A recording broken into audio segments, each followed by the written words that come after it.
Friends, I welcome you to my channel. Before listening to this story, I will ask you to like and subscribe. It is not difficult for you, but it is pleasant for me. And we're starting. My name is Sal, short for Salvatore. I am of Italian descent. My parents have been living in the UK since the late 1960s. The family business is the ubiquitous Italian restaurant, which was the mainstay of my family and many cousins and others who made up its extended part. We are a close-knit company when it comes to this, but unlike in the past, we don't participate in each other's lives on a daily basis. Family events are always well attended, and no one wants to be someone who is not where they should be and suffer from the views of my matriarch grandmother, who always needs to be obeyed, no matter what. I married Connie 7 years ago. We were both about 30 years old at the time. It seemed to bring us closer after we were in a relationship that didn't lead anywhere, and in a sense, while satisfying, it didn't have what it takes for a long-term relationship. We dated, hung out, and had fun for almost 2 years before we decided to get married. My grandmother never had any warm feelings for Connie. She seemed to almost tolerate her, that's all. She was never outright rude, but there was always an atmosphere of disbelief when she looked at Connie, as if she was waiting for her to cross the line in some way, almost as if she had her finger on the trigger, waiting for it to happen. How do women know or feel all this? This is beyond my comprehension. At times, she had difficulty hiding her feelings for my wife, but she never expressed her opinion in front of others. She told me shortly before we got married, "You keep an eye on her, Sal. She has looks. Be careful and always take care of your heart." That was all she said, but for some reason her words played in my mind like a backdrop as I made my way through the traffic-filled streets of London. There was no need to hurry. I knew exactly where I was going, and if there were any events or changes in my evening, I would be notified by SMS or a call to my mobile. I joined the traffic on Marylebone Road. As usual, it was still quite lively, despite the fact that it was already after 9 p.m. The bright lights of the city shone on the dark streets. I turned towards the city center, and it seemed to me that my heart and breathing quickened. It won't be long now, I thought to myself. Then this farce will be over. A month ago, I found out that my wife was dating a guy and regularly engaged in sex. Well, at least once every 2 weeks.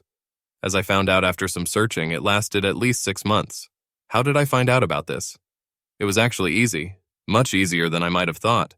One night she made a tiny mistake that made me think that not everything was so good. It was also simple.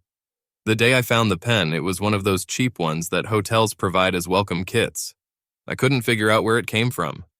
I know that I have not stayed at this particular hotel before. I always use the services of a well-known network when I have to travel, and this usually happens once a month. I am accumulating loyalty points, but not that much. Anyway, one night when we weren't at home, I asked Connie if she had a pen, and she fished that pen out of her bulky purse. As soon as I finished using it, I saw the inscription, and a small alarm bell rang in my head. I knew I hadn't stayed there and couldn't think of any reason why my wife could have a pen from this hotel, so I was somewhat puzzled. Connie silently put the pen back in her bag. I didn't say anything, but I decided that I needed to look into it and see if there was anything there that I should worry about. It may have been small and insignificant, but it was the tiny crack in our marriage that turned out to be the source of catastrophic consequences. I can't explain why, but at the time I just put it out of my mind and didn't dwell on it when we met with friends for a snack and a drink.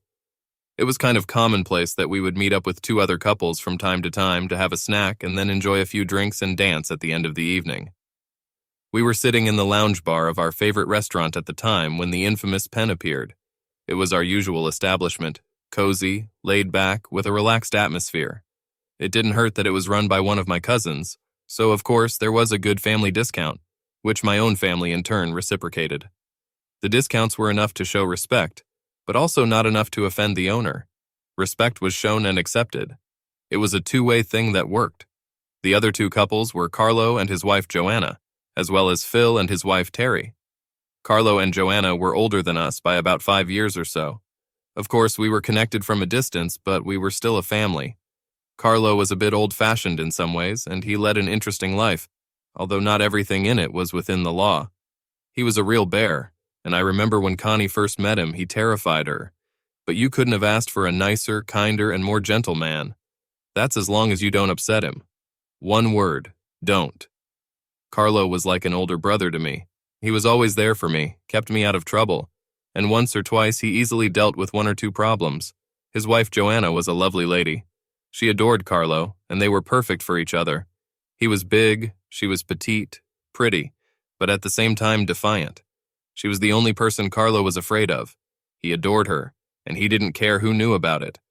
I met Phil through work, and we seemed to get along really well.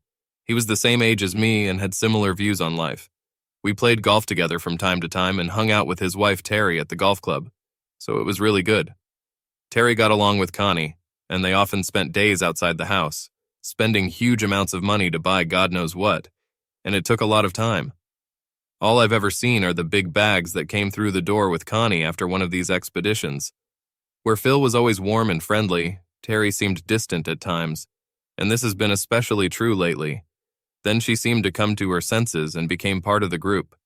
I often thought there was something wrong with her, and I told Connie about it more than once, but she just shut down with the usual women's problems that seem to spill out when a woman doesn't want to explain something. We were sitting in the living room sipping cocktails when Carlo and Joanna came in. I stood up and greeted him as we all hugged and exchanged kisses. The waiter brought fresh drinks to our table a minute after Carlo and Joanna joined us. Connie was always amazed at how well we were taken care of wherever we went. My cousin knew there were 6 of us and indicated that our table was ready. We were shown to our usual corner table, secluded but with a view of the door, which Carlo always insisted on wherever he went. We didn't ask him why. "Are Phil and Terry coming?" Joanna asked Connie. I talked to her earlier and she said that they would definitely come, but they might be a little late since Phil has not returned home yet. Carlo just looked at the 2 women and looked at me. I looked at him and he just shook his head imperceptibly. I missed it, but I'll ask Carlo about it later. When we finished our first drink, Phil and Terry appeared. They both looked a little flushed, but there was something else. Carlo just stared at them, his face expressionless. It was impassive. I saw that look again, that he might have known there was definitely something there. We sat down and soon started talking about work, our everyday lives, and the usual banter with families and children. After an excellent dinner, we went back into the living room, and the air was filled with music. By this time, all the girls were impatient to go out on the dance floor and work off some of the calories they had just eaten. The 3 of us sat for a while, sipping another round of cocktails and chatting non-stop, discussing sports, of course, and admiring the performance of eye candy in front of us. Our wives were giggling and having fun. The dance floor was so busy that it was getting crowded. There was a lively crowd here tonight. Nothing outrageous or out of control, just people having a good time. The girls staggered back to our table and gulped down their drinks as the music changed to a slower tempo. It was a signal for us to do our duty and escort them. I felt Connie snuggle up to me and twirl her hips, causing a reaction to which she smiled at me. She continued her efforts, and I was thinking ahead about how to take her home. Carlo led Joanna back to the table after the first number, and when I looked back, I saw that Phil and Terry were still on the dance floor, but they seemed to be a little stiff with each other. "Are these 2 all right?" I whispered to Connie. "Yes, I think so." Terry didn't say anything. I looked again. Something was definitely wrong here. Connie pulled me away and did her best to distract me. We returned to the table. Carlo just smiled at me and Joanna giggled. Phil and Terry came to the table. Terry grabbed her purse and announced that she was going to the bathroom, which served as the signal for the exodus of women, leaving the 3 of us guys to sit and look at each other. "Is everything all right, Phil?" Carlo asked coldly. "Yes, of course, no problem. Although maybe it's too much." He raised his glass and gestured for another portion. A fresh set of drinks arrived before the women returned from their conference. Terry slid into the booth next to Phil. Their body language betrayed them. Connie looked at me. There was something in her gaze that told me that all was not well here, and she looked away. Stares surrounded us as we tried our best not to mention the elephant in the room. Carlo nudged me with his knee under the table. I looked back and he winked at me. He knows something. A few more dances with a change of partners, as we usually did, helped to relieve the tension until it was time to leave. My cousin called a taxi at a prearranged time, and we prepared to leave. I looked around and saw Connie talking to Phil across the room. They seemed lively, but at the same time they deliberately tried to look cool. My mind noted this as another oddity of the evening, and I thought I'd ask her about it later, or maybe not. We said goodbye, and the taxi took us in different directions. "So what's the story with Phil and Terry?" I asked bluntly. "Nothing. They're all right. She smiled and then looked out the window at the passing lights. I sat quietly, not for the first time thinking that something was wrong here. I didn't know what, but something was happening. I decided that I would contact Carlo in the morning. She smiled at me. I hope you remember that I love you and want this over and over again, Sal. I love you, Sal, and don't forget that. I looked at her and she seemed strange to me. There was just a hint of something in it, but I couldn't figure out what it was. I love you too, baby. Never forget that too. You're my wife. No one is going to take you away from me, and I will never give you a reason either. I hugged her tightly and kissed her. We fell asleep, but before I fell asleep, I was lying staring at the ceiling. The strange events of the evening kept coming back to me, and I have to call Carlo first. The next morning, Connie got up and headed to the gym for her morning workout, and I hung around the house drinking glass after glass of orange juice to clear my head. I sat down at my laptop and Googled the hotel that was written on the pen that I saw in her purse. The search ended and I checked the location. It was on the other side of London from us, but it was easy to get there. There was parking on site. It actually looked very chic. I wrote down the phone numbers and email address anyway, but I saw that they also have the option to book a room online. I would need to check the history to see if there was anything there. I checked. Nothing. Nothing at all. History has been wiped clean. I smelled another rat. My paranoia was getting out of control. I called Carlo. Carlo, this is Sal. So what's going on with Phil and Terry? I have the impression that you know something. Do I need to worry? Sal, I'll meet you at my brother's bar around noon. Then I'll tell you everything I know. It's better not to do this over the phone, okay? Of course I'll be there. Sal, come alone, okay? Yes, of course, I understand. The connection was interrupted. Now I was worried. Did I need to do this? Damn it, I was worried. I sat staring at the phone and my stomach began to slowly twist. I didn't like the feeling I was feeling inside. Connie burst through the door about an hour later. She looked refreshed. Her hair was still damp from the shower and there was a blush on her cheeks. Good training? I asked. Yes, it was great. I needed this release. She threw her purse on the table and her gym bag on the floor. I'm going to visit Carlo later. He wants to talk about something else, but it shouldn't be too long. What does he want, Sal? You know, sometimes he still gives me the creeps, even though he's a cute cat. Yes, he's a great guy, but I, for example, would never want to be on his side, and never confuse him with a kitty. I won't be long, love, okay? Connie gave me another look that I couldn't read. What the hell is going on? Everyone around me is emitting vibes that are starting to bother me. I got into my car and drove slowly across town to Carlo's brother's house, a large, inconspicuous building that housed a chic and trendy bar in North London. Well, not exactly an ordinary bar, but rather a club for drinking only for club members, or at least for those who know. Before I could press the bell, the door opened and Carlo stepped aside to let me in, while he quickly looked out, as if checking to see if I was being followed. I watched him curiously. Okay, Carlo, what the hell is going on? Your call scared me, and because of the few other events that have happened, I'm starting to worry. I do not know what to worry about, if anything. He looked into my eyes and said, "Follow me." I followed him through the bar and into the back rooms, where there was an office-like office. He closed the door behind me and we sat down on either side of a large oak table. Sal, you are very dear to me, so I want you to listen to me carefully. I promised your old man that I would always look out for you. I'm not breaking my word. What I'm going to tell you will hurt, but you have to listen to me. Okay? I shuddered inwardly when I saw the pain in his eyes. My mind started going over the possible options, but deep down I knew it had something to do with my wife. My heart started pounding in my chest. This man has been close to me all my life. I knew that my father was as close to him as if he were his own son. He was a cousin, but he had lived with us since childhood. I didn't know much about his parents except that they were killed together. My father reacted immediately and took him in. He's been my brother ever since. He opened the top drawer of the desk he was sitting at, pulled out a large manila envelope and carefully slid it across the table to me. My eyes were glued to him, as if he were a venomous snake ready to sting. I instinctively knew that by opening the envelope, my life would change forever. As I slowly reached for the snake, Carlo's hand came down on it. Startled, I looked up and saw the pain in his eyes again. That's bad, isn't it? He looked at me and held my gaze.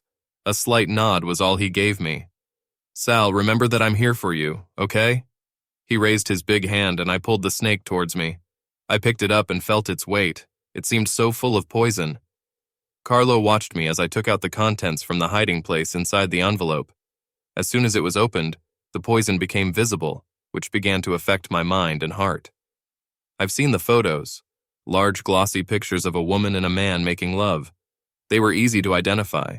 They were captured in different poses in a room that looked like a room in a cheap hotel. There were others, clearly made at a different time and in a more normal setting, when I looked through a veil of tears.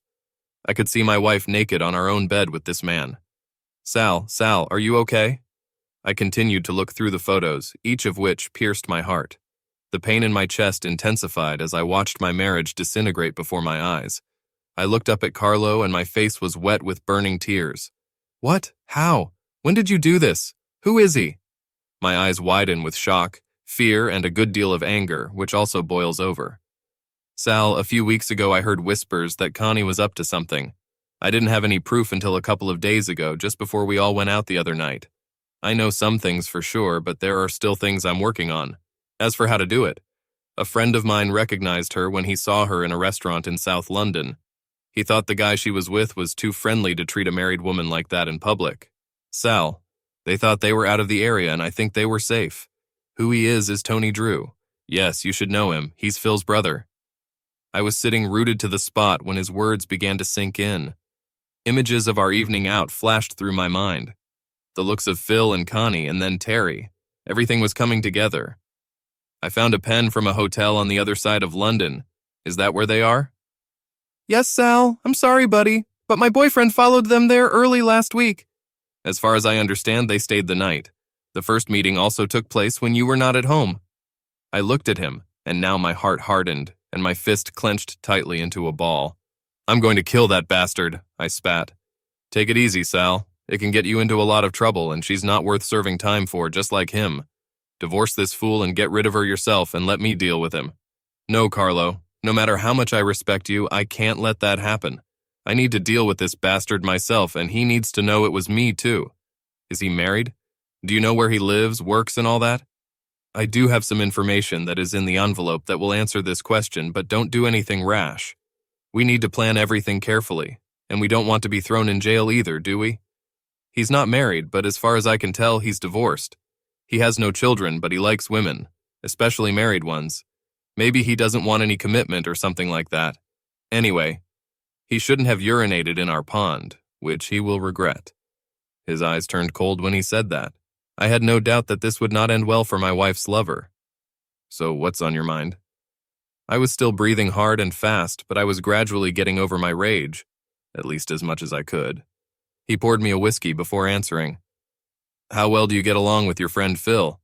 The reason I'm asking is because he was acting a little weird at the restaurant with Terry and your wife too. I was watching him. I think he knows what's going on. If that's the case, can you call him a friend anymore? I saw it too. I wonder if his wife is involved in this too, judging by the way they behaved. I don't see any point in staying here any longer than necessary, Sal. I think we should pull the trigger as soon as possible. But before that, you need to discuss this with a lawyer. So do you want to get rid of her, or are you going to try to make peace with her? If it was a one-time thing, then maybe. But seeing this, I just can't go through with it. This is all too much. These pictures will pop up in my memory every time I look at her. No, I can't forgive or forget. I understand, but in that case, you need to start protecting yourself right now. It may take a while, but if you plan it out first, then at least you'll get some payback, and trust me, you need it.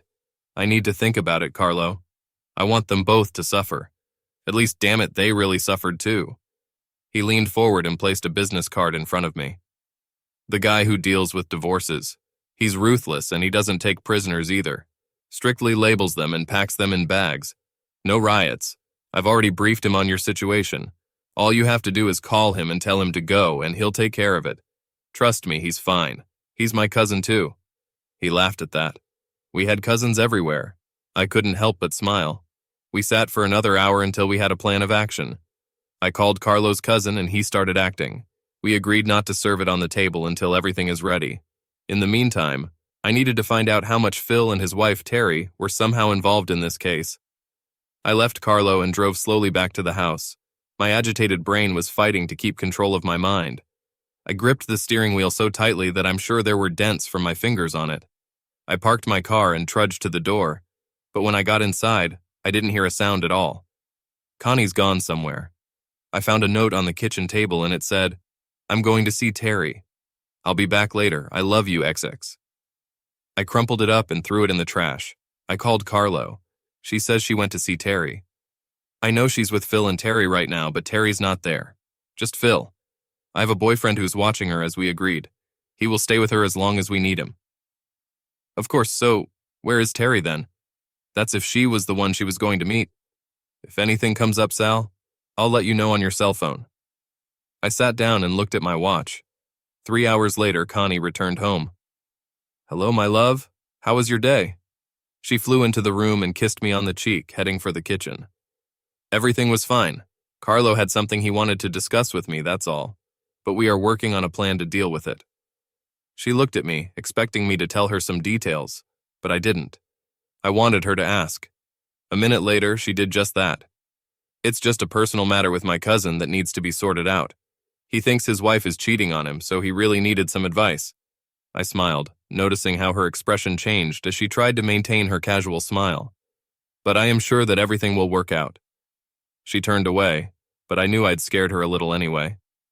The rest of the weekend passed slowly. I couldn't bring myself to make love to her, no matter how much I wanted to. I kept looking at the pictures Carlo was showing me of her and that bastard Tony making love.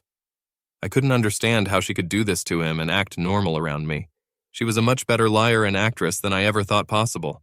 Saturday night went fine, but on Sunday evening she came to me. We were lying on our backs, breathing heavily. "What's wrong, Sal?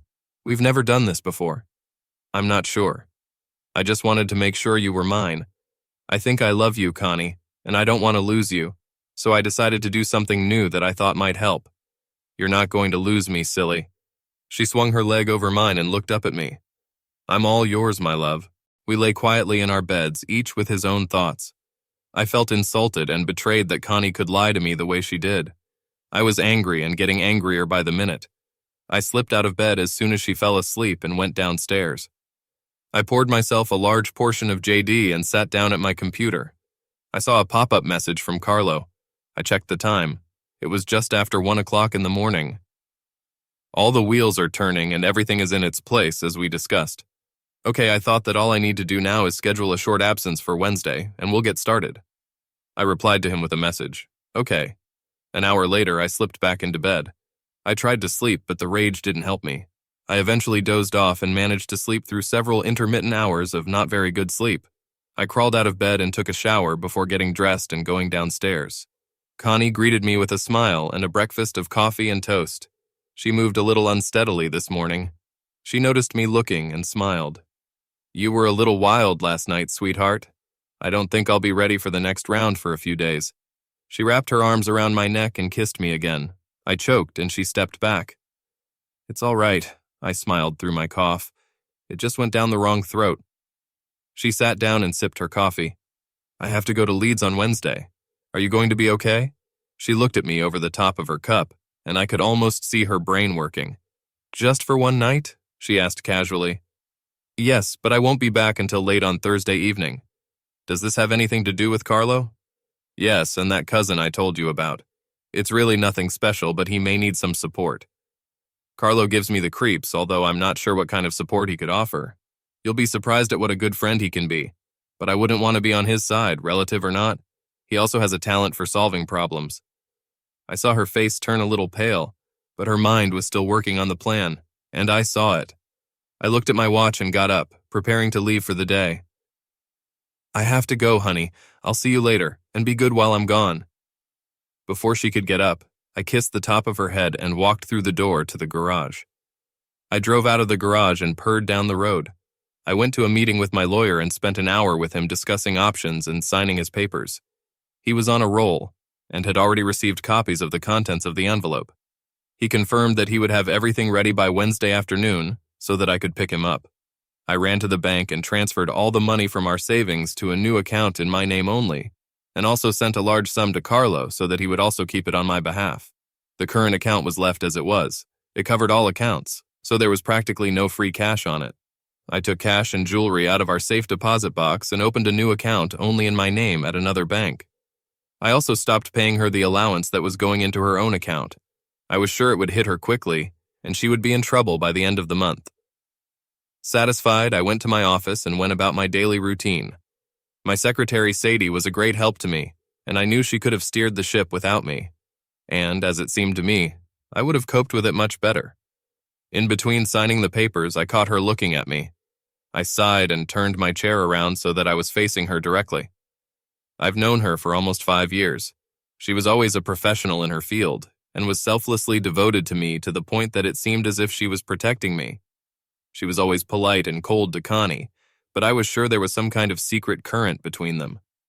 Connie mentioned her attitude to her several times, but I always dismissed it as a female problem standing between them.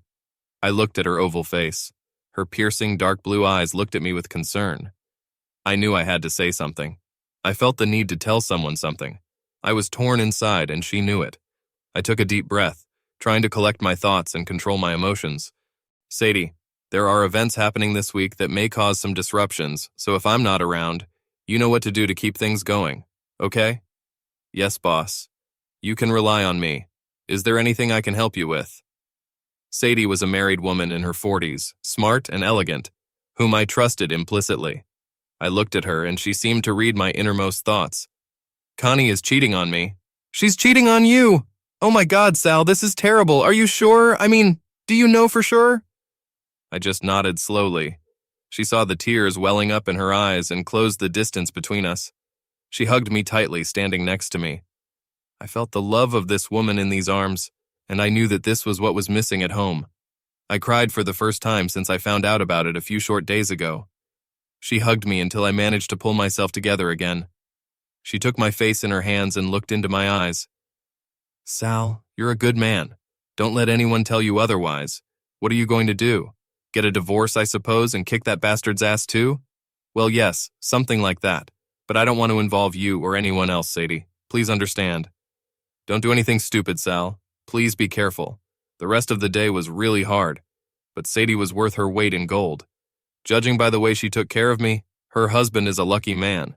She fought off all comers and just dealt with any shit in her inimitable manner. I heard her say to someone at one point, "Just fuck off." I smiled at that. It was so good to have such good people like her by my side. I was sitting at home with Connie watching TV when the phone rang. She went out into the hallway to answer. I could hear her talking softly, but not enough to make out what was going on. She returned about 5 minutes later. What happened? I asked curiously. Oh, nothing. It's just that Terry, as usual, keeps saying that she and Phil are having another fight over nothing. I just want them to either make up or break up.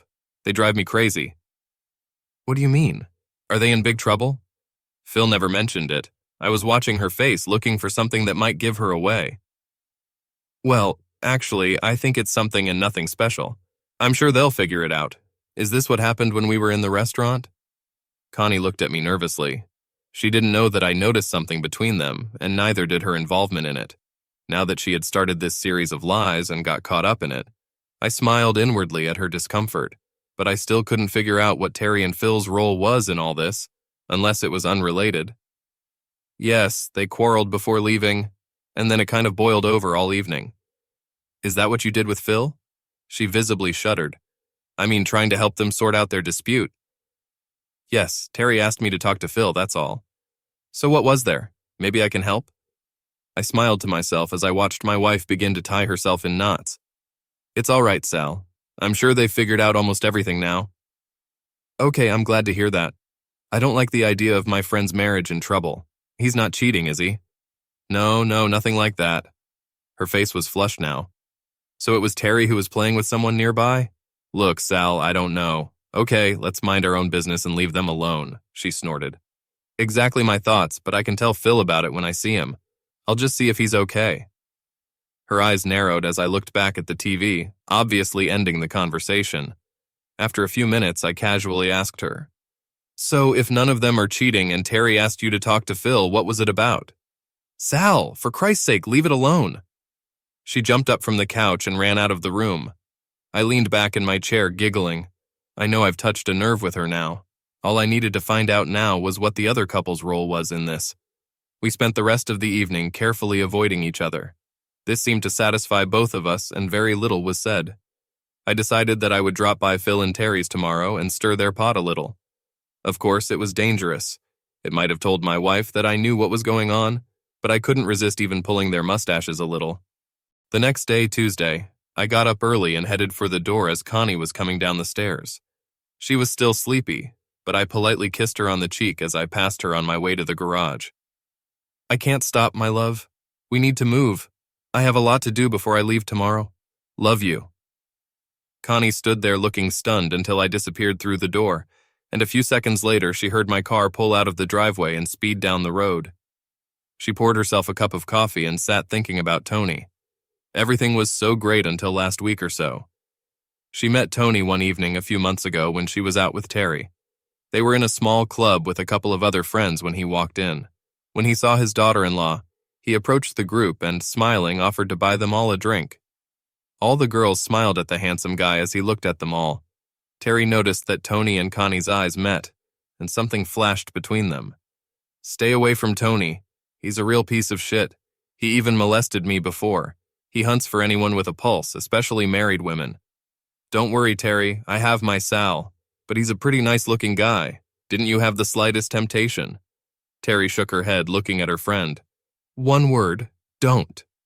Terry did her duty as a friend, but she saw something in her friend's eyes that she didn't like. The rest of their evening passed without incident, at least as far as she could see. However, Tony cornered Connie and gave her his phone number. Over the next few days, Tony somehow managed to get Connie's number, called a couple of times, and spent a few innocent minutes chatting and flirting. By the time of her next bachelorette party, she knew Tony would be there again. There wasn't much dancing this time, and as soon as Tony wrapped her in his arms, he started working on seducing her. He showered her with flattery and compliments, lots of small touches while they chatted. It wasn't until Terry grabbed her elbow that she realized she'd been with him all evening. She left the club with her friend, who harshly scolded her and urged her to stop it before anything bad happened. Connie still wasn't listening and brushed off her warnings, saying that nothing had happened anyway. Tony smiled as Terry led her away. He wanted Connie, and sooner or later he would get her. He was sure of it. Over the next few weeks, the phone calls became regular, the flirting intensified, and Connie's seduction began in earnest. Everything changed when Terry had to give up their regular night walks, and Tony saw an opportunity during one of their calls. He managed to convince Connie to meet him alone at the club, of course, just as friends. Connie thought about it, and now that the opportunity presented itself, she jumped at it and agreed to meet with him too quickly. She dressed the way she usually dressed for meeting Terry, but this was different. She felt different. She wasn't just excited, she was excited. Something inside her was bubbling with excitement and attracted her like a moth to a flame. She couldn't stop it, and she didn't want to anyway. She was chatting with Tony, and they seemed to have a relationship, and now she was ready to move on to the next level. She blushed at the thought of it that way. Maybe some kissing or cuddling, maybe, who knows. Grabbing her purse, she almost skipped to the front door. That night was the first, and since then it was inevitable that there would be more. They had a passionate evening filled with flirting, touching, dancing, and then kissing. Tony was a skilled seducer. He took her to his car and drove her to the Marriott. He knew that Connie was ripe and ready. He felt it when he kissed her. The way she pressed against him and pressed her hips was a sufficient signal. Connie almost panicked when she saw the time, and rushing to get herself cleaned up and dressed, she begged Tony to take her home as soon as possible, since in any case it would take at least another 30 minutes. She texted Sal that she was waiting for a taxi and would be home soon. That night was a nightmare for Connie, but when she came in, Sal was already asleep, so she climbed into bed and hoped that everything would go away in the morning. A restless night followed, but her body still burned and tingled at every thought of Tony using her. She couldn't help but smile to herself. It was so exciting. Over the next few weeks, Connie went to parties to meet Tony and also saw him during the day whenever she could. During Sal's business trip, she spent the night with Tony at the hotel. It was a night filled with love. They did their best. Terry found out about what Connie was doing a few weeks later and warned her friend to stop before she was caught. She even had a fight with her husband Phil about it and wanted him to put pressure on Tony to stop before it all came out. Terry told Connie to cool off and that she had talked to Tony and also asked Phil to step in too.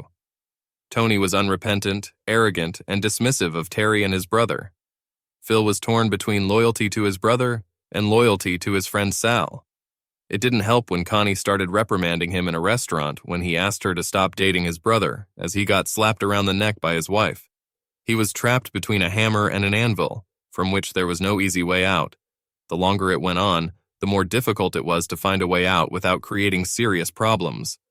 Connie knew it was going to end soon, and she knew that the risk she was taking only made it more attractive to continue. It was dangerous. If Sal ever found out, all hell would break loose.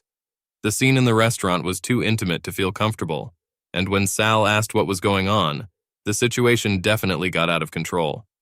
She sat sipping her coffee, replaying her novel in her head.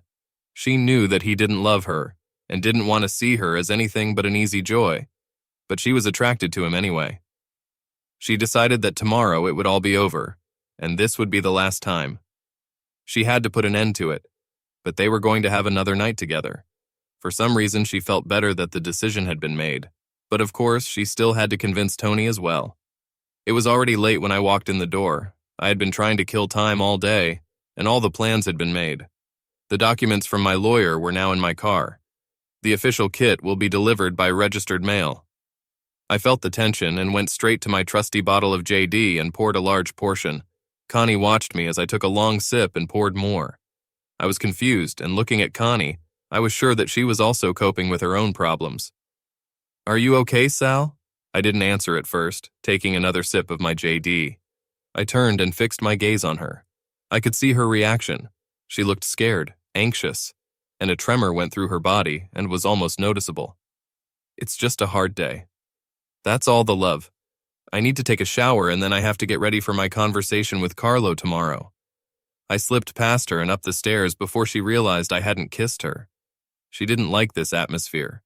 She was scaring her, and she knew why too, but tomorrow it would be over. What did he mean when he said he had to prepare for tomorrow? She realized that she didn't know anything else about what he was doing. I was standing under the hot jets of water, and tears were flowing from my eyes because of my marriage, my wife, my future. Everything was so messed up. After 30 minutes in the shower, I didn't feel any better, although I was cleansed.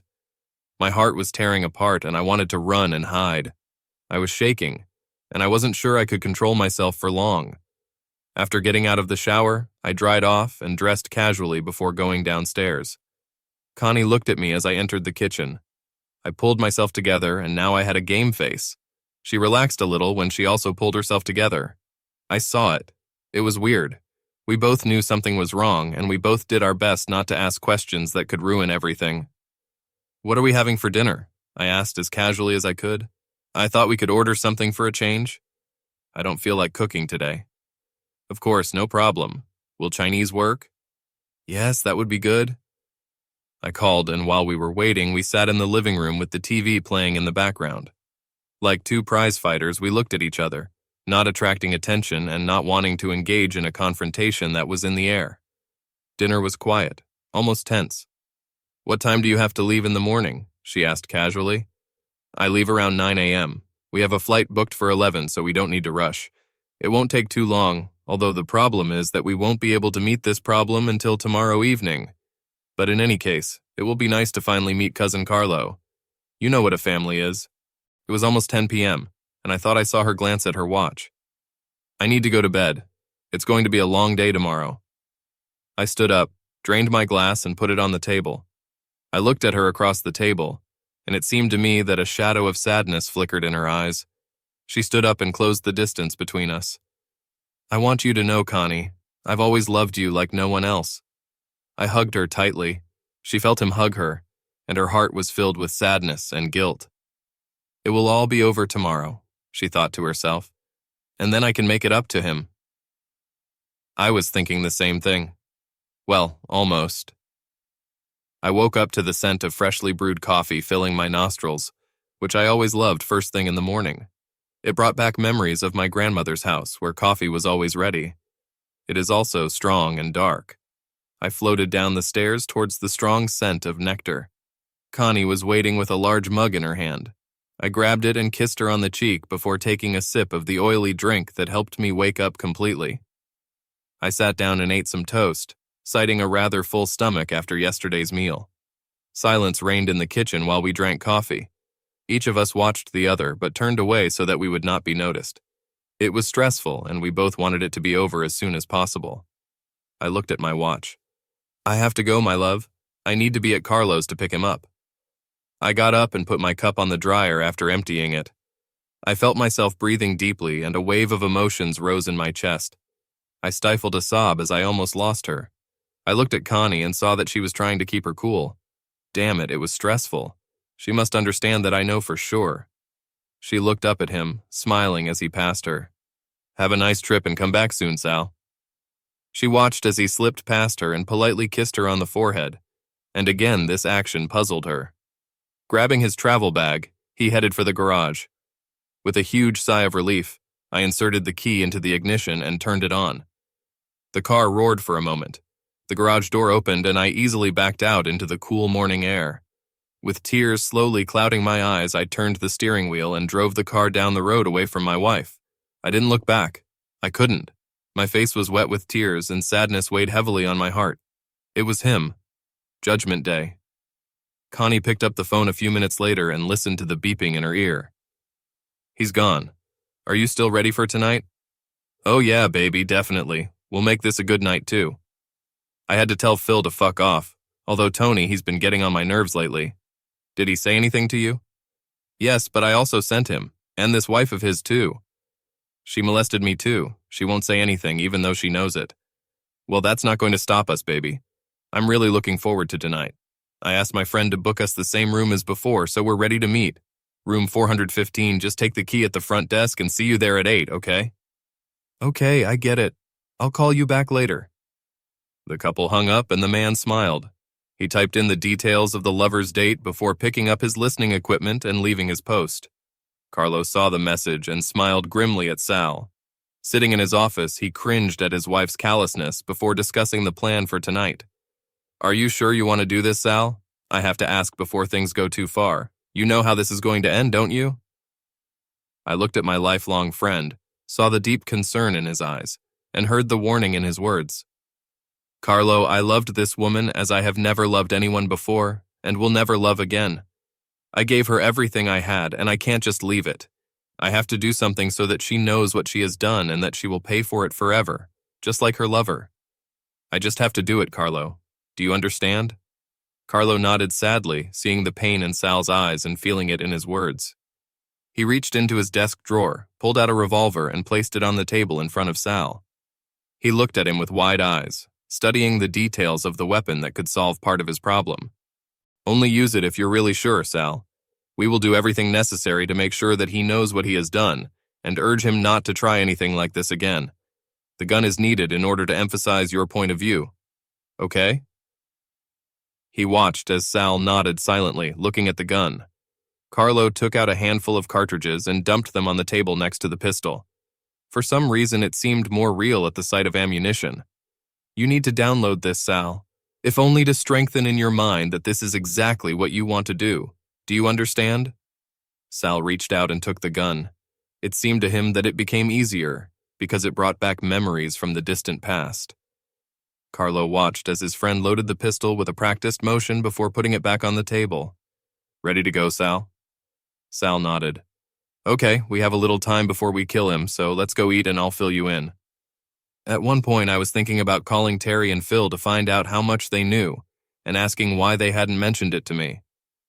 I would leave them alone. If they understand you now, you will give the police proof of motive before the fact is accomplished. Leave them alone for now. There will be time later, don't worry. They went to the bar and Sal was introduced to Carlo Alfredo's brother. It's nice to finally meet you, Sal. He smiled and shook his hand. The three men were sitting and chatting amiably before the waitress came in carrying plates of food that had obviously been prepared in advance without saying a word. The young waitress smiled at Sal and before turning around, leaned over and said, Hi, Sal. My uncle Carlo has told me a lot about you. It's nice to meet you. I'm Alicia. Alfredo smiled at Salk and led his daughter away. Sal, I'm sorry about my daughter's impetuosity. She's as stubborn as they've become these days. Alfredo, it's nice to meet you. For too long we have missed the opportunity to get together. Family is everything, as I'm sure you know. Please give my regards to your wife and the rest of your family. Alfredo smiled. Thanks, I'll do that. The lunch was held leisurely, against the background of how the visitors entered one after another and created a warming hubbub behind their backs. Considering what they were discussing, it was surreal, but at the same time strangely relaxing, as Sal felt at ease and safe. His mobile phone rang just after 3 in the afternoon. He looked at the screen and saw that it was Connie. Hi, Connie, how are you? I called to see if you were okay there. How is Carlo and his little problem? We're both fine, thanks for asking. We're here for a late lunch before moving on. What do you have planned for tonight, my love? He asked the question as usual, but at the same time he wanted to hear her lie again. I'm going to visit Terry. I think everything is fine there now. That's good. I was going to call Phil later anyway. I think he will be absent this evening with his brother as far as I understand. I've never met him. What is he like? Oh, well, I've only met him once. Anyway, he seems pretty cute as far as I could tell. He does look a bit like Phil. I have to run, Connie. We need to check into the hotel before our meeting tonight, so have a nice evening and say hi to Terry. All right, my love. Love you. Bye, baby. Bye. When he disconnected the call, Carlo looked at him and saw pain, but also something else. Anger, deep burning anger.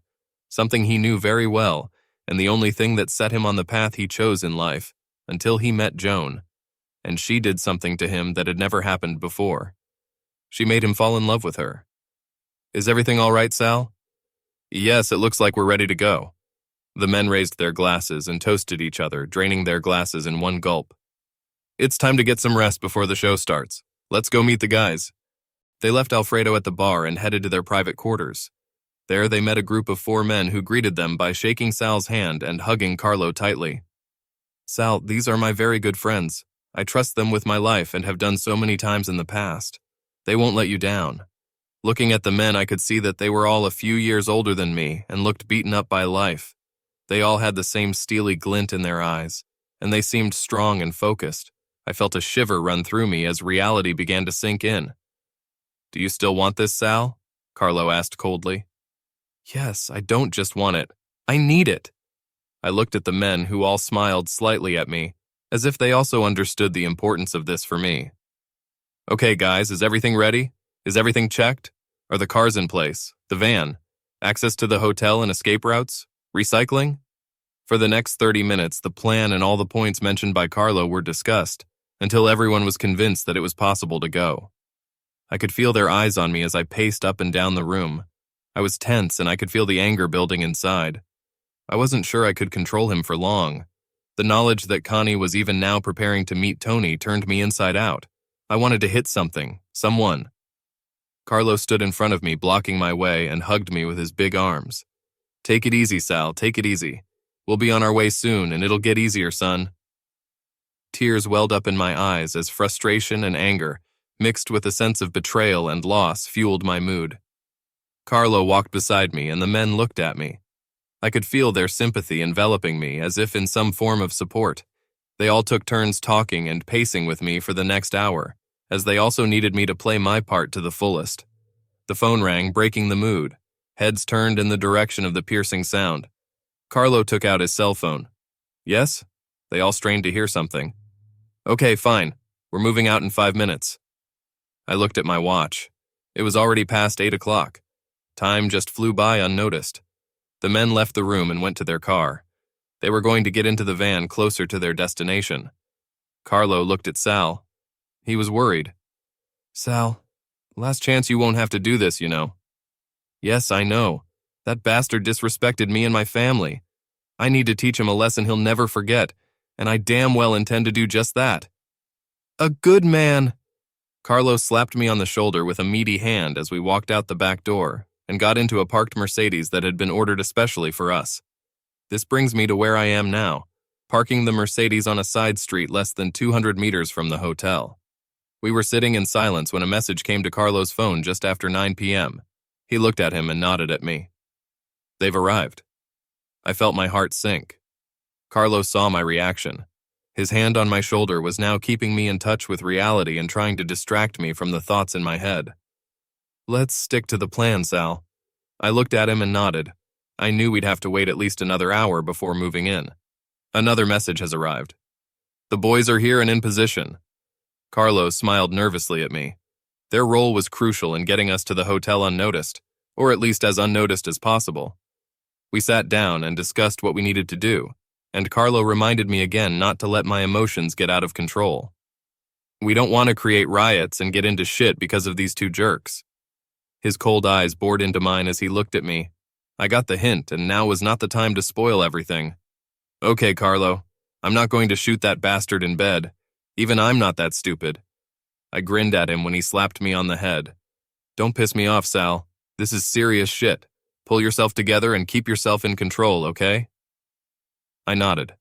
We sat in silence until another message popped up on his mobile. We are inside. The exit is secured.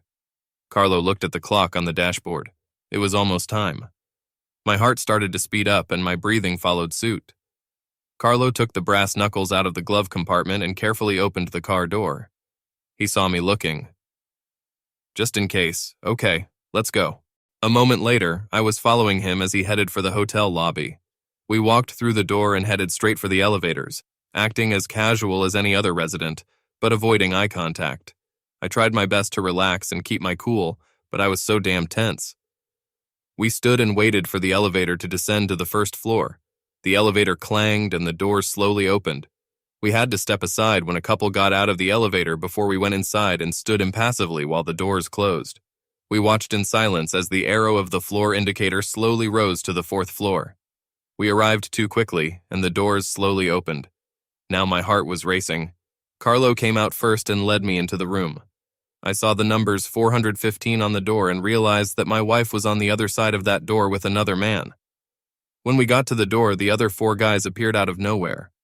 They were dressed in what appeared to be a hotel-style uniform and were pushing one of the laundry carts. There were slight differences in that they all wore wool hats, which I knew could be easily pulled on so they wouldn't be recognized, and I also knew that at least one had a taser. I looked around and saw no one in the hallway. Carlo also pointed out the CCTV cameras that had been neutralized, and we estimated that we had about 5 minutes before something would be noticed as unusual. We stepped aside when the guys stood in front of the door. One guy handed over a keycard to the door lock, and we all saw the green light turn on and heard the door click. The door slowly opened. We already knew the layout of the room and that the bedroom was at the end of a short corridor next to the living room. We quickly headed to the bedroom as we passed through the living room. I recognized the underwear and the dress on the floor. My heart sank even more and my chest tightened when I realized that I had seen all this before. We walked silently to the open bedroom door. We could all hear the moans of a couple making love. My face was flushed and all the guys avoided eye contact, but I could feel their sympathy. They were professional and focused. The plan was that the guys would enter first and get the bastard out of the room as quickly as possible, and then I would face this fool face to face. Carlo led the boys into the bedroom. The lights were on and only dimly illuminated the room, but from where I was standing, I could see Tony pushing my wife onto the bed, and her legs wrapped around him as she begged him to take her harder. The damn couple didn't hear or see the men enter the room. In the end, it was the rumble of the laundry cart that did it. The noise made Tony turn his head slightly, and his eyes bulged when he realized that there were other people in the room. That was when the taser hit him in the ass. The shock caused his body to arch and twitch as he tried to get away from the shocking surge of tension that hit his ass and ran through his body. Connie screamed as she felt him twitch and convulse on top of her. She did not understand what was happening to her lover as she screamed and he continued to convulse. He collapsed on top of her when 2 pairs of hands grabbed his shoulders and started pulling him away from my wife. It all happened so fast. The guys were smart when Tony was dragged away from my wife. She opened her mouth to scream and they immediately taped her mouth shut. She raised her head and looked with wide open eyes at the masked men dragging her lover off the bed into the laundry basket. In less than a minute, he disappeared, rolling out of the room on a gurney and heading for who knows where. Connie tried to stand up, but found that her hands were tightly bound with duct tape, as were her legs. I turned on the overhead light and entered the room. I looked at my wife lying naked on the bed. A few moments ago, she was struggling in the throes of passion with this piece of human garbage, which, like Elvis, has now left the building. She looked at the masked men who were standing and looking down at her, and I pulled out a gun and pointed it at her face. She cowered and tried to hide, closing her eyes tightly, crying and muttering something. I came very close, pressed the muzzle to her temple without saying a word, and looked into her eyes. I saw the fear. I let it linger and grow. I wanted her to be scared. She should have been scared that I might blow her fucking brains out, and I really wanted to do it. Not yet, but maybe. She needed to get hurt first. I could feel Carlo looking at me, and at that moment he was worried that I would lose control. I knew that. I patted Connie on the head, and she opened her eyes wider when I pointed the muzzle between her eyes and she looked into mine. I pulled the trigger slowly. She saw my finger tighten, and in some strange way she relaxed. Carlo started to move, but before I could pull the trigger, Connie closed her eyes. I was going crazy with love, hate, and all kinds of feelings, but the rage was the strongest. When Carlo grabbed my arm, the firing pin came down with a loud click. Connie wet herself, soaking the bed. Carlo snatched the gun out of my hands. He looked at me with his steely eyes and, taking a deep breath, began to laugh. Only his eyes were visible, but they spoke for themselves. He was angry. Connie went wild with fear and then shock as she stared at the two men standing in front of her, looking down at her. She began to shake her head wildly from side to side. Tears were streaming down her cheeks now, too. I looked at her with disgust. She stared wide-eyed at the two silent men in front of her.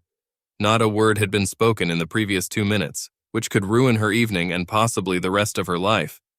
I stood in silence for almost another minute, not moving a single muscle, looking at her on the bed. Her eyes were fixed on mine. I could taste her fear. I grabbed the edge of my mask and pulled it off.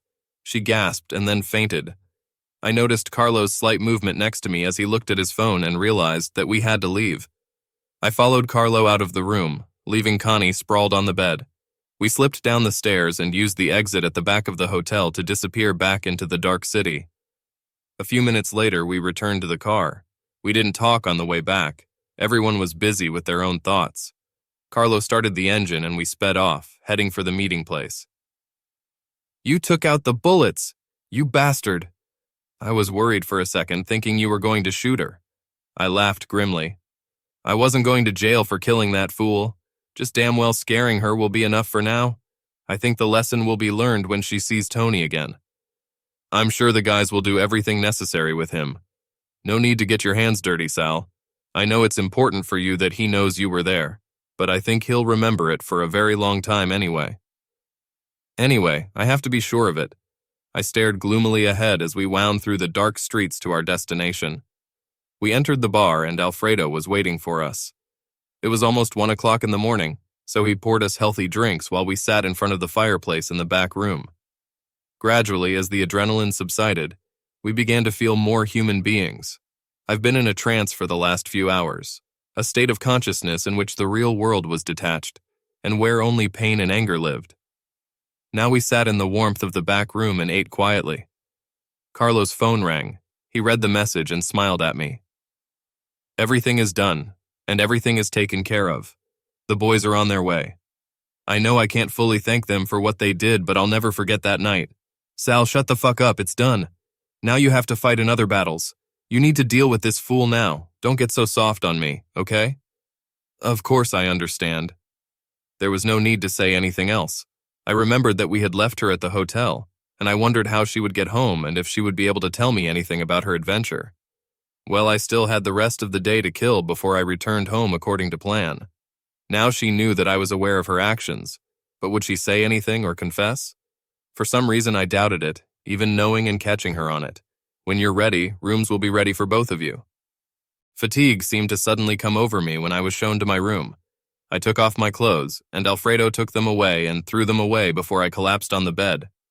It was not easy to fall asleep as I replayed the events of the previous night and everything that led to it in my head. I also thought about Connie and the last time I saw her. I was filled with sadness and disgust at the same time. I have loved this woman for so long. She was everything to me, and now it's all gone. The only thing left was to meet her face to face and see how it went between us. I already had the divorce papers. I have arranged for an official copy to be delivered to our home later today. By the time I was supposed to get home, she would have no doubt that I knew. I suddenly had a thought. What if she doesn't come home? Now that she found out that I was at the hotel, she would probably be scared to go home. Heck, I'd better call and ask you to forward the papers. Maybe to Terry's house? Yes, I was sure she would go there. About 7 hours later, Alicia woke me up from my uncomfortable sleep. There was a mug of coffee under my nose, and she was smiling at me. It's breakfast time, Sal. You have 30 minutes. Carlo said you have to catch the afternoon flight, so it's time to get up. Your change of clothes is on the dresser. She patted me on the shoulder and left the room. I slowly forced myself to straighten up and dressed. When I looked in the mirror, I saw a face that I thought I knew, but it had changed. It was a changed me. Last night I almost killed a man and watched him being led away to his fate, but I didn't feel anything. At that moment, I didn't feel any regrets either. Whatever shit happened to Tony, it was caused by him. I just hoped it would hurt like hell for a long time. I joined the others at the table, and normality was surreal but at the same time soothing. We ate, chatted, and even laughed. It was time to leave too soon. We packed up our things and headed for the car. Looking out the window as we drove away, I waved to the faces watching my departure. There was a mixture of pain and deep anxiety in him, which was kind of comforting. I mentally promised to come back as soon as possible and not leave him for so long next time. I drove slowly home. The kilometers were counting down, and like a countdown to Armageddon, I felt a growing sense of fear. My anger evaporated for a moment, leaving only a big hole that was filled with love for my wife. I dropped Carlo off, and Joanna came out to meet him. She grabbed him as he got out of the car and hugged him as if they were newlyweds. I felt a lump rise in my throat as she came up to me and hugged me tightly. Sal, it's going to be okay. Understand this, tomorrow will come for you. I know it's going to be difficult for a while, but trust me, you're going to be fine. I couldn't speak, but Carlo hugged me with one of his manly hugs, and I was on my way home to face this fool. I nodded and drove away, trying not to think about anything that was causing me devastation. I put my key in the lock and turned it. For some reason, the house seemed empty to me. The heating was turned on, so it was warm here, but not so cozy. No sounds. It was quiet when I cautiously walked into the living room, then into the kitchen. Nothing. I looked at my watch. It was already past 6, and Connie was supposed to be home. That's if she was trying to save our marriage. I checked my cell phone. No calls, no messages. I plopped down in a chair in the living room. What a fucking climax, I blurted out to myself. I felt the anger that had been dormant before starting to rise in me again, but now it was waking up from an imposed dream. I looked at the picture of Connie and me on the mantelpiece, felt a surge of rage, grabbed it and threw it across the room.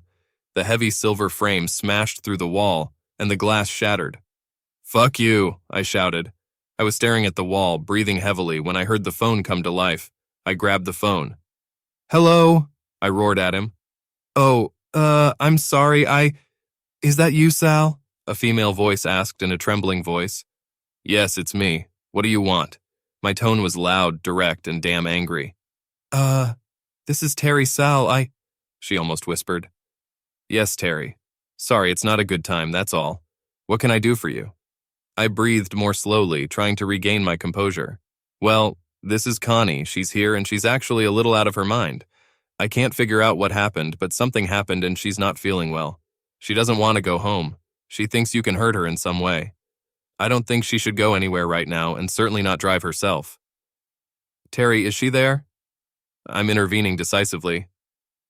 Yes, of course it is. Ask her to talk to me.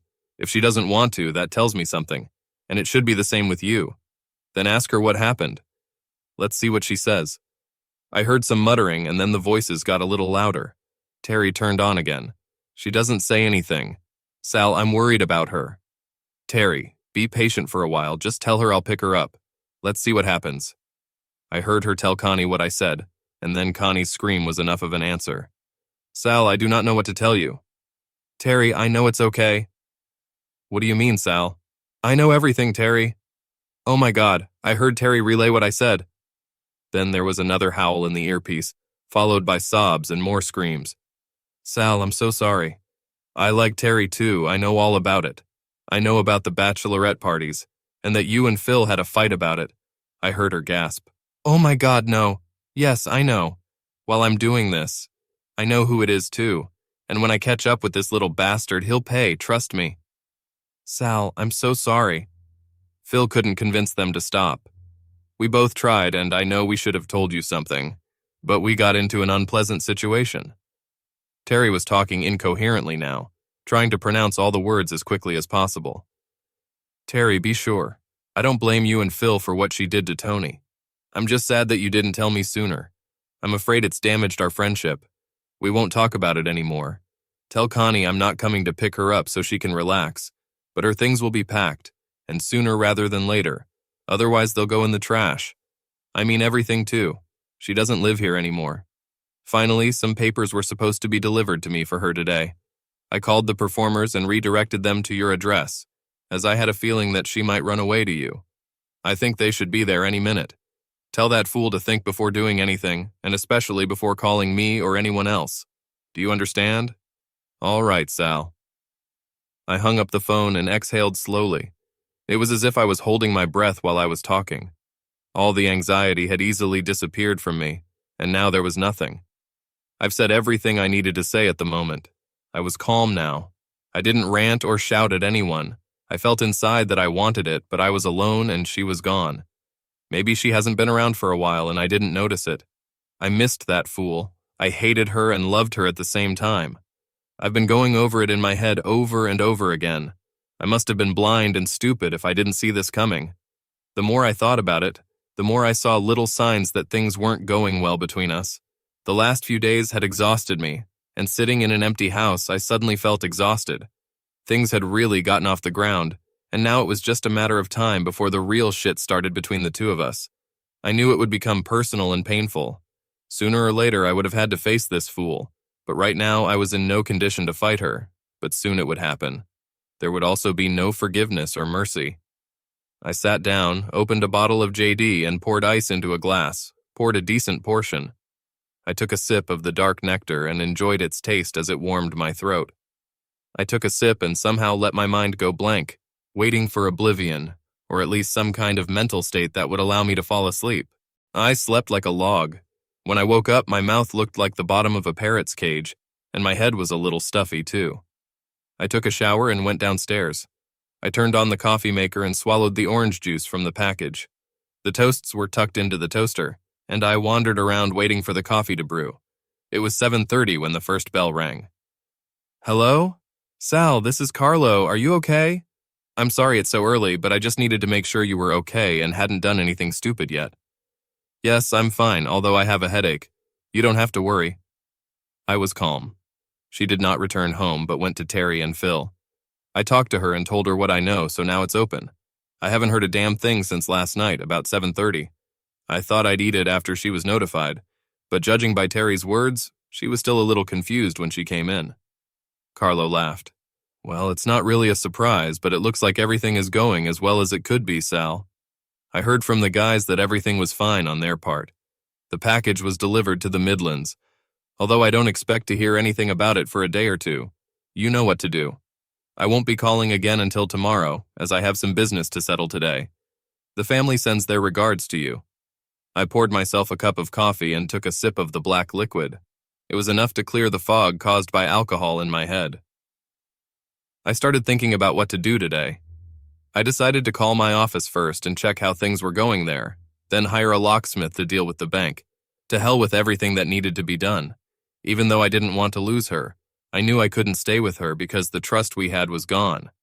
I wasn't going to live on pins and needles wondering if she was cheating or not. No, it shouldn't have been done. I haven't heard anything from Connie regarding the papers that I know were handed to her last night, although I was sure I would hear something today as soon as she came to her senses. Just after 9, there was a soft knock on the door. Well, that's it, I thought to myself, heading for the door. I opened the door and saw Terry and Phil standing there. I stood silently, looking at them both. Terry broke the awkward silence. Sal, we should have come to apologize. That's the least we owe you. Can we come in and talk? I stepped back and held the door open as they filed inside. I closed the door and pointed to the living room. They sat down on the sofa together, and I sat in my chair opposite. Okay, what did you guys want to say? Sal, we're both very sorry, Phil began. I'm sorry too, Phil. It's a pity that 2 people I thought were my friends couldn't tell me that my wife was after some weird jerk. I'm sorry that my wife felt the need to use someone else. Damn it, I regret a lot of things. I felt the anger rising in me again. Sal, we're really sorry. We tried to tell her, well, both of them, but they wouldn't listen. I do not know what she was thinking. She's at our house now, it's still unclear, but it looks like something bad happened yesterday before she came back. Terry pleaded. What do you mean, Terry? All I know is that I had to leave on Wednesday while the paperwork was being prepared. I couldn't bear to even look at her. I was at a meeting in Leeds, and then you called me. I suppose you mean that something happened between her and her lover Tony. I was not going to voluntarily provide any information or disclose my participation yet. We don't know. We haven't heard anything from my brother. I called him, but there was no answer. He's not in his apartment either, and Connie can't tell us where he might be. Damn it, she had just blurted out something about being tied up and that he had left her at the hotel. Come on, Phil. She must have said something more. What the hell happened? Obviously, something has happened. Did that bastard do something to her? I don't give a shit about that, though. Where is this piece of shit? But I'll tell you this. If I ever see him again, he better hope he lives to regret it. Do you understand me? Now you make sure he knows it too. Phil and Terry looked at me, stunned by the vehemence of my tone. They had never seen me in such a state of rage before. Phil partially understood my words and was clearly shocked by the thought. Anyway, aside from that jerk, how's Connie doing? I take it she was handed the documents last night. After a while, she seemed to calm down, but when she was notified, it turned her on again. Sal, she's mumbling incoherently and the words don't make any sense. Whatever happened, it hurt her very much.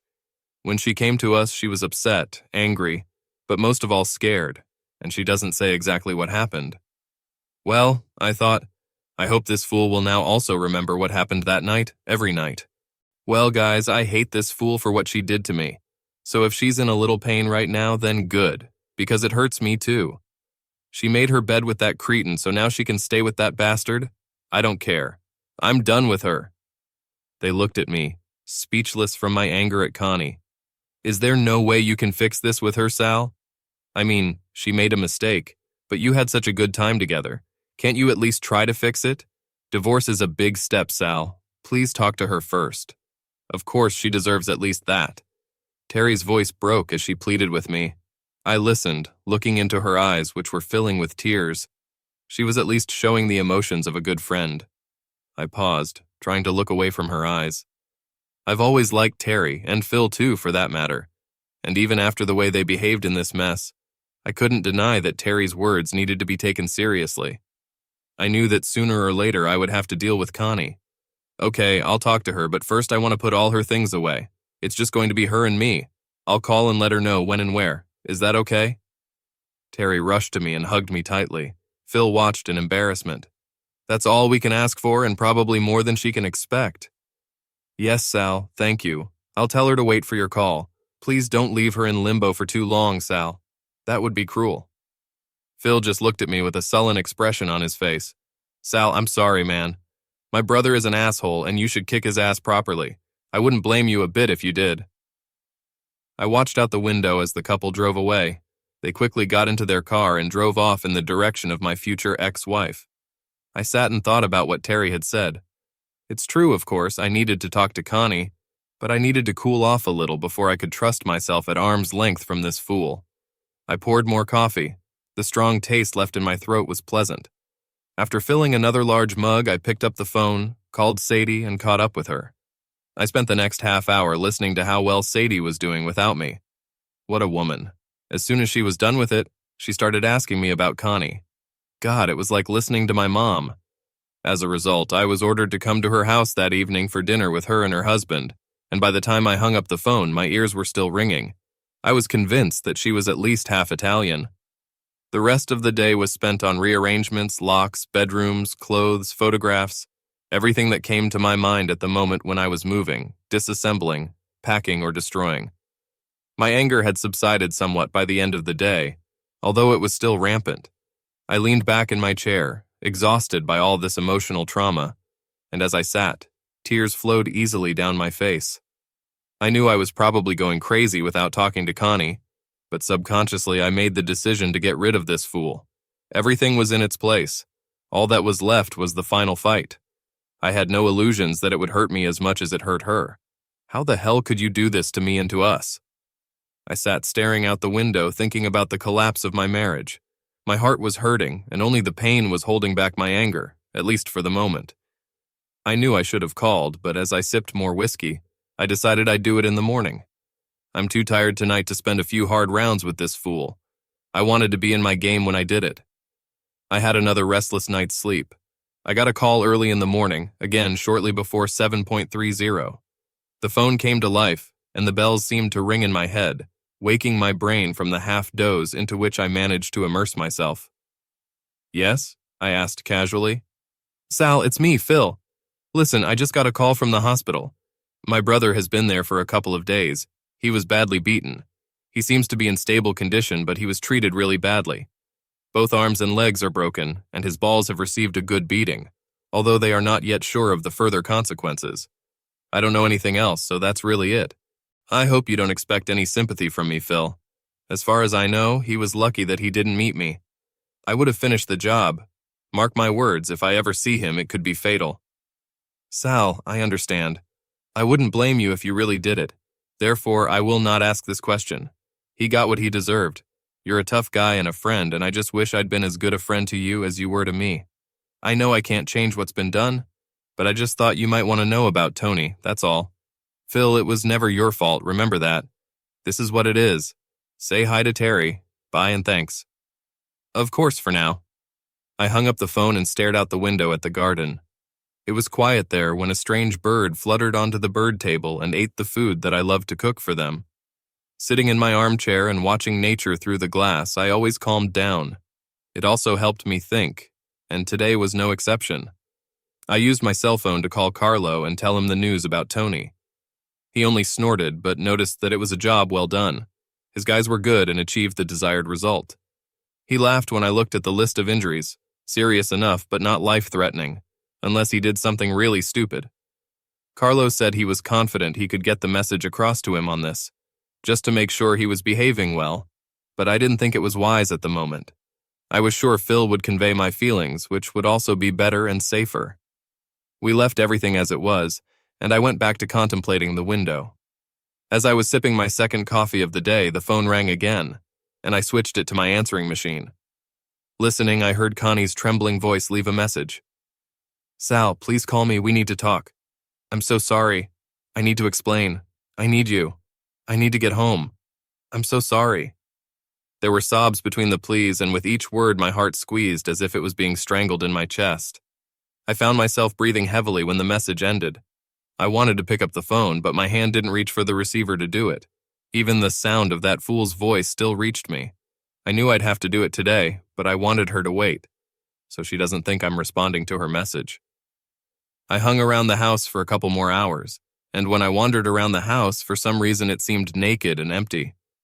I looked around. The place where Connie's things used to be was empty.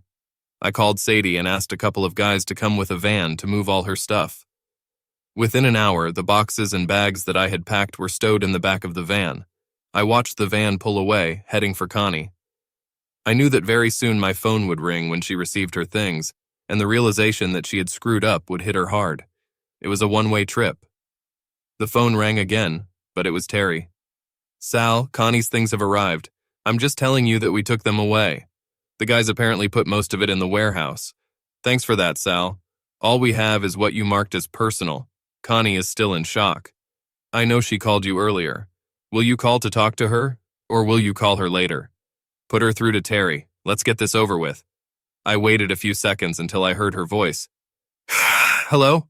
A frail voice sounded right in my ear. "Connie?" "Oh my God, Sal, I'm so sorry. I never wanted to." "You mean you never thought about getting caught, did you?" I spat venomously. "Sal, I am—" "Leave it alone, Connie. Now you have the answers to all those questions that you didn't even think to ask yourself all the time you were making love to that sneaky bastard. Sal, can't we—" She began again. "Do you really think there's something you can tell me that will fix everything? Do your best, I'm all ears. Can I come home and talk to you?" "Please?" I thought for a few seconds, trying to regain control of my emotions. Her voice had an effect on me. I could feel my heart twisting and turning inside out, as if trying to escape from my chest. My breathing quickened as my mind struggled for control. Finally, I took a deep breath. "Tonight, here, at 7. Whether you come or not, I don't care. This is a one-time offer, and it is valid only until 5 minutes past 7. I'll listen. but I won't promise anything." I heard her gasp at my brusqueness and hung up the phone. I leaned back in my chair. Her voice was in my head, and I could feel the pain in her voice. I was wondering if she could feel my feelings. I leaned back in my chair and thought about my marriage, about how happy I thought we were. Of course, we had our ups and downs, but I was convinced that we were happy. And before that bastard, we had no one else. Then I thought, how could I be so sure? Did I really know her at all? I didn't suspect anything before, but that doesn't mean she hasn't done it before. I felt confused again, struggling with what I knew for sure, and with that big black cloud that hung over me, embodying everything I damn sure didn't know. A clock rang in the hallway. I knew it was already past 6. I listened to the chimes, and they told me it really was 6:45. She'll be here soon. I needed to deal with my emotions and prepare for what was undoubtedly the last act of my marriage. The doorbell interrupted my train of thought and shook me out of the fog of self-pity that I felt I was sinking into. He crept up on me slowly as I tried not to think too deeply about what was going to happen. I started asking questions over and over again. Why? Why? Now I shook off my gloomy thoughts and stepped towards the door. When I opened it, I saw Connie, the first time I'd seen her since that night at the hotel. I was shocked. Her hair, although combed and neat, was combed back from her face, giving her a rather haggard appearance. She wore very little makeup, which accentuated the pallor of her appearance. Her shoulders seemed to hunch and droop a little as she entered the living room.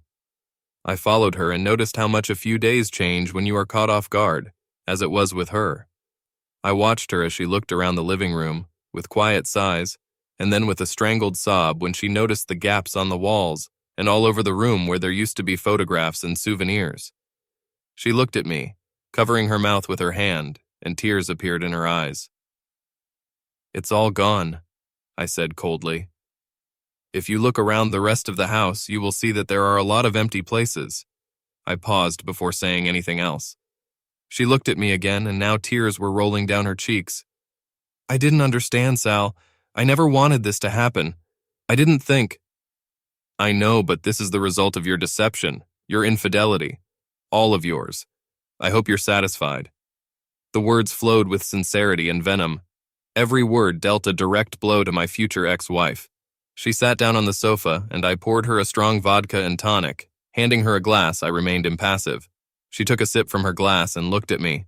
I swirled the ice in my JD before taking a good sip and leaned back in my chair, looking at her. "Okay, Connie, let's hear what you have to say." "I'm so sorry, Sal, I couldn't help myself. I went too far and then it became kind of addictive." "Connie, just so you know, I talked to Terry and Phil and they filled in the gaps in my knowledge. I know what and where, as well as with whom. I just don't know why." "I can't answer that question. It was just so new and exciting.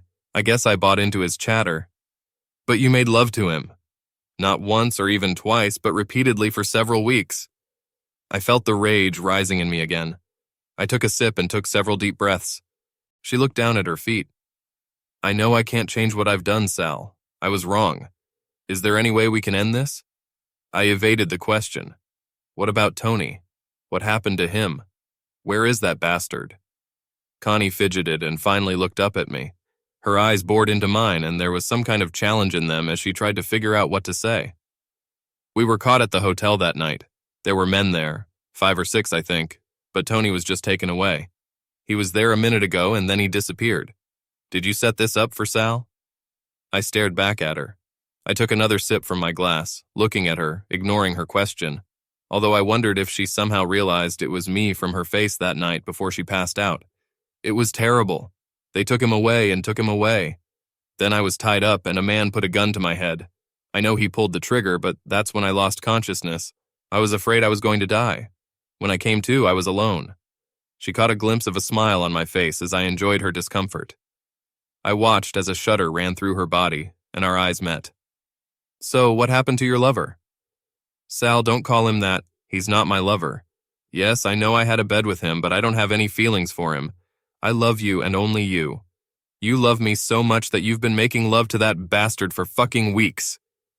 She shrank back into the sofa at my sudden and furious outburst. "So okay, tell me why I should give you more of my time. You have already proved that you are a liar and a cheater. How do I know that everything you say is true? How the hell do you think I'm going to believe a single fucking word that comes out of your mouth? Tell me. Tears were now streaming down her cheeks as she first began to see and feel the depth of the anger I harbored towards her. Have you talked to your lover? I asked, deliberately choosing the word lover, knowing that I was getting to her. I wanted to embarrass her, make her lose her temper, to make this fool suffer the same way I suffered. She looked at me through her tears. I haven't heard anything about him at all. All I know is that he's in the hospital somewhere. That's all Phil said. I don't want to hear anything about him. He ruined my life.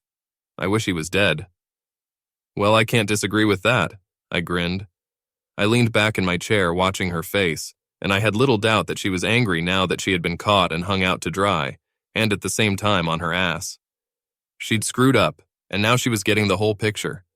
We sat in silence for a few minutes, watching each other and waiting for the conversation to begin. I was waiting. There was so much pent-up rage in me that I was afraid to let it loose.